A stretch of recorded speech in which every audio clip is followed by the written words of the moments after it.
नमस्ते मित्रों, जय माता दी। मैं विपिन कुमार शिवहरे फिर से आपके सम्मुख हाजिर हूँ अपनी एक नई श्रृंखला लेकर के माँ दुर्गा देवी के अद्भुत चमत्कार।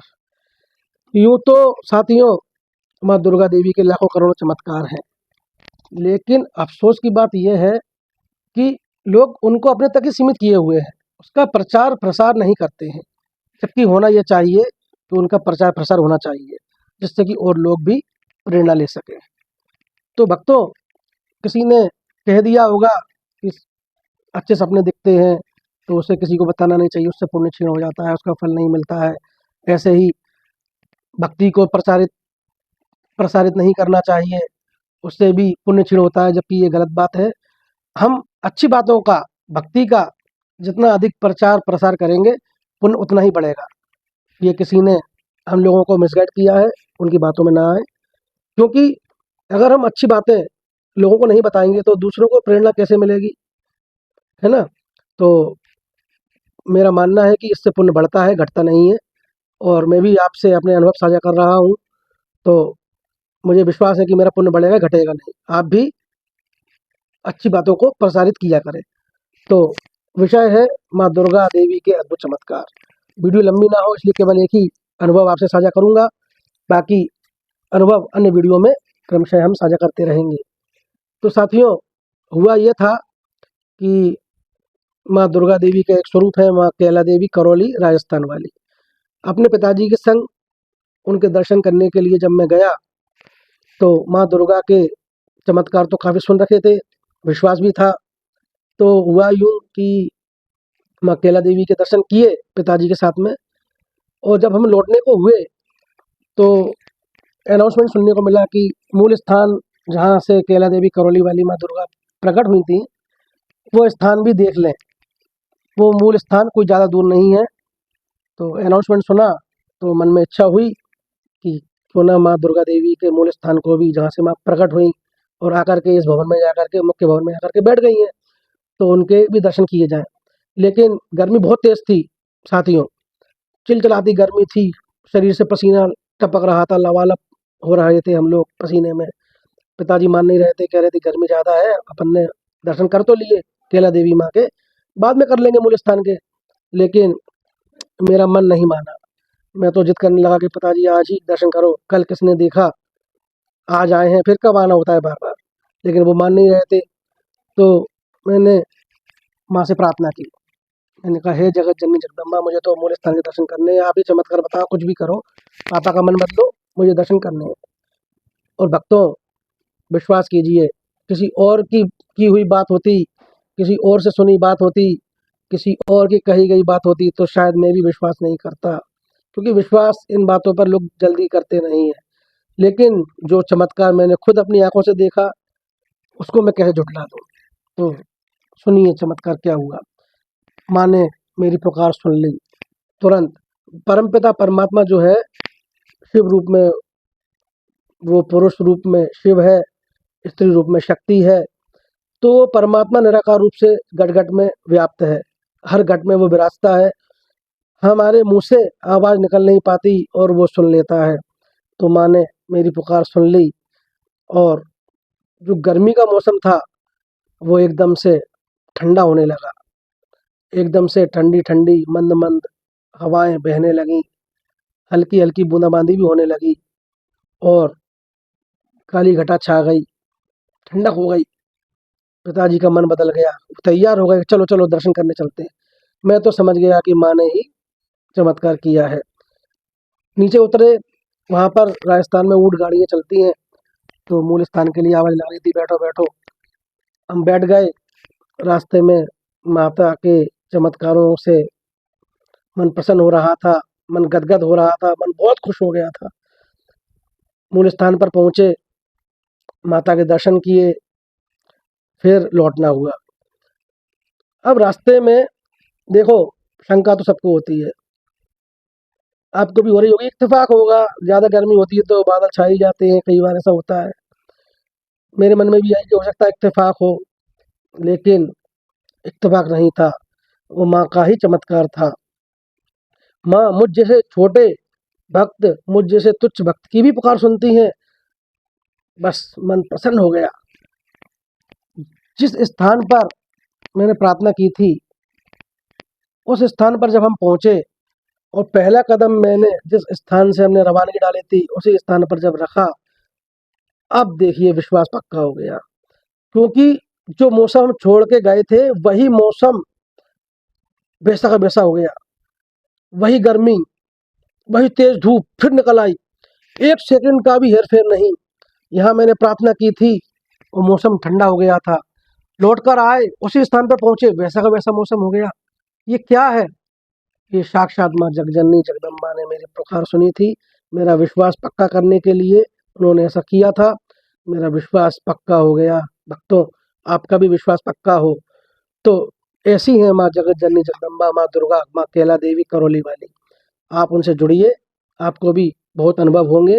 वो साक्षात परम सत्ता हैं, परम पिता परमात्मा का स्त्री स्वरूप है, उनकी शक्ति है और वास्तव में तो सारे मौसम वही बनाती हैं, तो उनके इशारे पर मौसम बदल जाना कौन-सी बड़ी बात है। तो साथियों, इनका प्रचार-प्रसार होना चाहिए, अन्य भक्तों तक ये बातें पहुँचाएँ, जिससे आपका विश्वास बढ़ा है, अन्य भक्तों का भी विश्वास बढ़े, जिससे वो अगर भक्ति पथ को छोड़ने की सोच भी रहे होंगे, तो वो भक्ति पथ नहीं छोड़ेंगे। होगा ये कि वो भक्ति में और आगे बढ़ेंगे, जब वो भक्ति में और आगे बढ़ेंगे, तो माँ उनसे प्रसन्न होंगी तो वो उनके भक्ति के फलस्वरूप खुशहाल होंगे। वो खुशहाल होंगे, उनसे प्रेरित होकर पूरा गाँव खुशहाल होगा, पूरा गाँव खुशहाल होगा, तो पूरा शहर खुशहाल होगा। प्रेरणा मिलेगी ना एक-दूसरे से, पूरा शहर खुशहाल होगा, पूरा देश खुशहाल होगा, पूरा विश्व खुशहाल होगा। तो जब पूरा विश्व खुशहाल होगा, सभी खुशहाल होंगे, तो सबकी खुशी में ही हमारी खुशी है। तो ये बात तो जग ज़ाहिर है ही। तो इससे लोगों का विश्वास बढ़ता है, भक्ति बढ़ती है और पुण्य बढ़ता है। अपनी बातें शेयर किया करें। आप चाहें तो अपने अनुभव मुझसे साझा करें, व्हाट्सएप पर मुझे भेजें, आपके लिए मैं वीडियो बना दूँगा।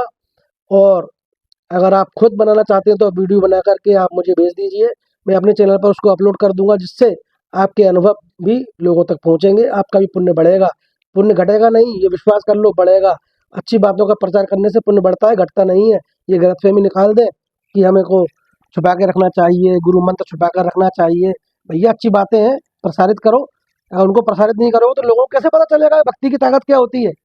तो भक्तों, एक बात और शेयर करना चाहूँगा, वीडियो अभी ज़्यादा बड़ी नहीं हुई है, 10 मिनट भी नहीं हुए हैं। माँ वैष्णो देवी के चमत्कार भी सुन लीजिए। चमत्कार क्या है, ये तो आपको ही पता है कि वर्ल्ड कप हमने बहुत पहले उठाया था। कप्तान युवराज सिंह उप कप्तान युवराज सिंह थे उस समय और कप्तान महेंद्र सिंह धोनी थे। मैंने पेपर में पढ़ा कि कप्तान महेंद्र सिंह धोनी उप कप्तान युवराज सिंह जी को लेकर माँ वैष्णो देवी से प्रार्थना करने जा रहे हैं, आशीर्वाद मांगने जा रहे हैं कि इस बार वर्ल्ड कप माँ हम उठाएं, हमको आशीर्वाद दें कि हम वर्ल्ड कप जीत पाएँ। क्योंकि बहुत समय निकल गया था, हम कभी सेमीफाइनल में आउट हो जाते थे, कभी हम शुरुआत में ही बाहर हो जाते थे, कभी हम बहुत मेहनत भी कर लेते थे तो सेमीफाइनल हार जाते थे और फाइनल में तो हार ही जाते थे। लेकिन जब मैंने पेपरों में पढ़ा कि महेंद्र सिंह धोनी माँ वैष्णो देवी के दरबार जा रहे हैं, फिर तो मन खुश हो गया, विश्वास हो गया कि अब तो वर्ल्ड कप पक्का मिलने वाला है भैया। तो सबको पता है, वो पहुँचे। हाँ, एक शंका थी कि अगर वो नहीं पहुँच पाए, पोस्टपोन हो गया उनका कार्यक्रम, तो कुछ नहीं कह सकते, लेकिन अगर वो दरबार तक पहुँच गए, तो बिल्कुल वर्ल्ड कप मिलेगा और वैसा ही हुआ। सबको पता है कि वर्ल्ड कप महेंद्र सिंह धोनी जी की अगुवाई में, उनकी कप्तानी में हम लोगों को मिला। तो ये क्या था? ये माँ वैष्णो देवी के आशीर्वाद का ही फल था, क्योंकि सच्चे मन से वो गए थे और माँ ने उनकी पुकार सुनी थी। हाँ, एक बात और साझा कर लेते हैं। हमारे आस के जो प्रधानमंत्री इस समय जो गद्दी पर बैठे हैं, प्रधानमंत्री पद की शोभा बढ़ा रहे हैं, उनका कार्यकाल जैसा भी रहा हो, उनकी कार्यप्रणाली प्रणाली जैसी भी रही हो, देखो विरोधी तो हर राजनेताओं के होते हैं, उनके भी कितने विरोधी हैं सब जानते हैं, उनकी अपनी सोच है, अपनी कार्य करने का तरीका है। तो पेपर में पढ़ा कि माँ वैष्णो देवी से आशीर्वाद लेने नरेंद्र मोदी जी भी जा रहे हैं। वो उस समय सीएम थे, वो पीएम बनना चाहते हैं। तो जब मैंने पेपर में पढ़ा तो फिर विश्वास पक्का हो गया, मैं समझ गया कि माँ वैष्णो देवी के दरबार अगर मोदी जी भी पहुँच गए, तो उनको फिर प्रधानमंत्री बनने से कोई नहीं रोक पाएगा, क्योंकि और कोई तो ऐसा कर नहीं रहा था, जो जाएगा वो पाएगा। तो वो पहुँचे और हम सबको पता है कि आज प्रधानमंत्री पद पर कौन बैठा है, माननीय नरेंद्र सिंह मोदी जी बैठे हुए हैं।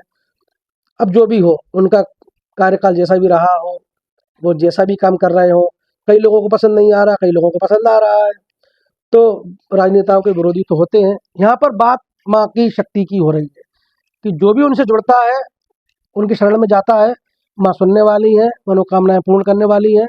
तो आप भक्तों का विश्वास और पक्का हो और बढ़े, इसलिए मैंने ये बातें साझा की हैं।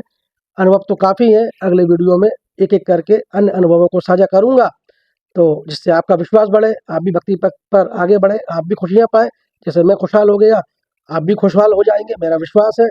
तो जैसा मैंने कहा है, हाँ, एक बात का ध्यान रखें, माँ से जुड़ना है तो आपको बिल्कुल छल कपट को त्यागना होगा, दूसरों के प्रति निंदा बैर चुगली इनसे बचना होगा। हमें केवल माँ की शरण लेनी है, हमें दूसरों का बुरा नहीं सोचना है, हमें अपना भला सोचना है, अपने लिए आगे बढ़ना है, अपनी लाइन आगे बढ़ानी है, दूसरों की काट नहीं करनी है, कपट को त्यागना है, क्योंकि माँ निष्कपट भक्तों को ही स्वीकार करती हैं, उन्हीं की मनोकामनाएं पूर्ण करती हैं, हर किसी की नहीं करती। ये शर्त है माँ की भक्ति की। अगर सफलता चाहते हो तो कपट को त्याग करके उनसे जुड़े। और कहने को तो बहुत सारी बातें हैं भक्तों, आप सब मुझसे जुड़े हुए हो, बड़ी खुशी होती है, आपका धन्यवाद है। आप मेरे चैनल को सब्सक्राइब करके मुझसे जुड़े रहें, जिससे कि ये बातें और लोगों तक पहुंच पाएँ, जिससे कि मुझे प्रेरणा मिल सके, तो इन बातों को मैं और अधिक प्रसारित कर पाऊँ, जिससे पूरा देश, पूरा विश्व खुशहाल होता चला जाए। और मुझे आप सुझाव भी दे सकते हैं, क्योंकि पूर्ण ज्ञानी तो विश्व में कोई भी नहीं है, सब में कुछ ना कुछ कमियाँ होती हैं।